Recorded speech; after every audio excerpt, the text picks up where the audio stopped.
If you were writing a letter from a maximum security prison, do you imagine you'd use the words, I rejoice?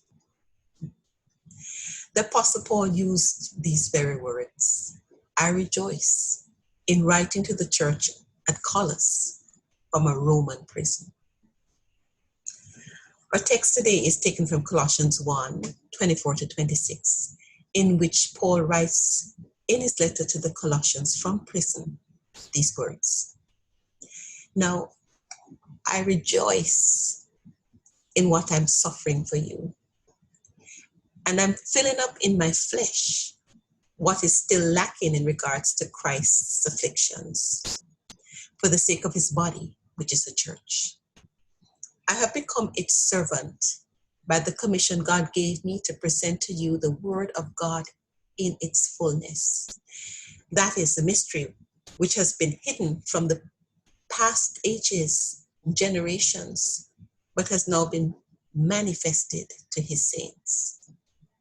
So you see, Paul did not rejoice because he had received some relief from his prison experience, or some gifts from his friends, or some favor from his wardens, or any other event such as that, which would have caused a prisoner to rejoice.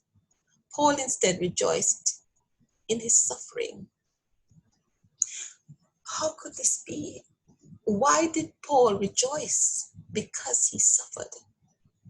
Well, Paul was rejoicing because his suffering was for the sake of the privilege of making the gospel of Jesus Christ fully known.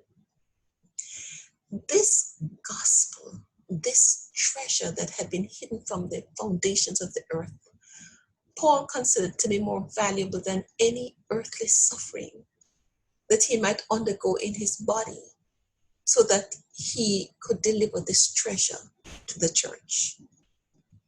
Jesus puts it this way, Jesus always illustrated and told stories to make his, so that the people could understand really what he was saying in terms they could relate to. And Jesus tells the story about a man who finds a treasure in a field, and he, for joy in the treasure that he found, sold everything that he had and bought the field. And another time, Jesus tells a story about a merchant who is searching for pearls and finds a pearl that is so valuable, so costly, so precious, that he sells everything that he has and he buys a pearl. The treasure of the gospel that has been hidden in the scriptures. Yes, there have been glimpses throughout the Old Testament, but hidden for ages past, was so precious, so valuable, that Paul counted it as nothing to suffer in prison to make this gospel, this good news, known to the church, known to the world. Today, my exhortation to you is to seek out that treasure, to go deep in the word, to understand the fullness of the gospel. This gospel, this good news, this Jesus now revealed to the world.